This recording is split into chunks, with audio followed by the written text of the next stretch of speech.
Well, Kurt, listen, the next week you're out there on Impact dangling that carrot again to Matt Morgan. I mean, because that's what we're doing here. That's right. He's on the cusp of joining the main event mafia. I'm beating a Sting and dead eight. horse. What's that? I'm beating a dead horse. You are. Sting and AJ come out to interrupt, and it leads to you saying that you'll do anything to retain the TNA title. And Morgan thanks you for finally admitting what you're doing. A match is made with you and Samoa Joe taking on AJ Styles and Daniels. Man, how odd is it to be teaming with Joe here? Oh, he was never my friend in TNA. If anything, he was my adversary. Yeah, arch rival. Each other.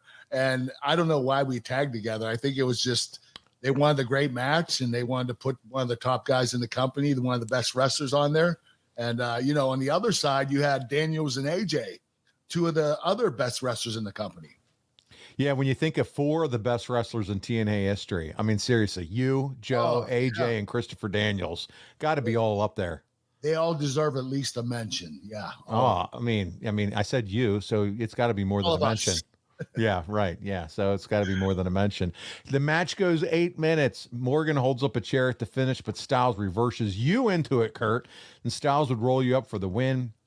You would slap Morgan after the match, and he would give you a elevator in response. So I think we finally moved to this point in the story. Man, but I feel like this was a long time coming, was it not?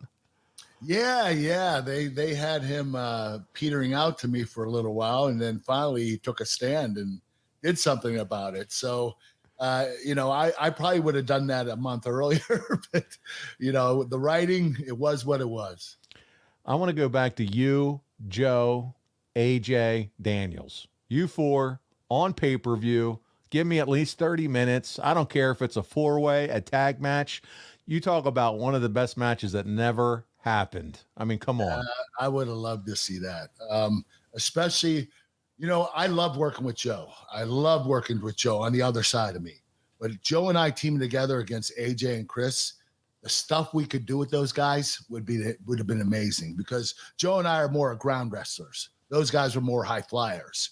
And the stuff we would have been able to do would have been incredible. And it's a little surreal here to see Joe. He's almost kind of a bit player here, just 2 years after being the champion. Again, we give TNA at this point a little bit of a hard time in terms of booking and things, but here are more examples as to why we do that. You're talking Samoa Joe, Kurt. I think that it had to do with a contract dispute. That's what I'm guessing. I'm believing that Joe wanted more money and they didn't want to give him more money, and he deserved more money.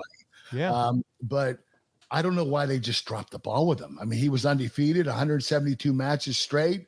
I beat him in the end of his undefeated streak. He came back, won the title again. He was running hard, and then all of a sudden, Joe disappeared. Yeah. I don't know what happened.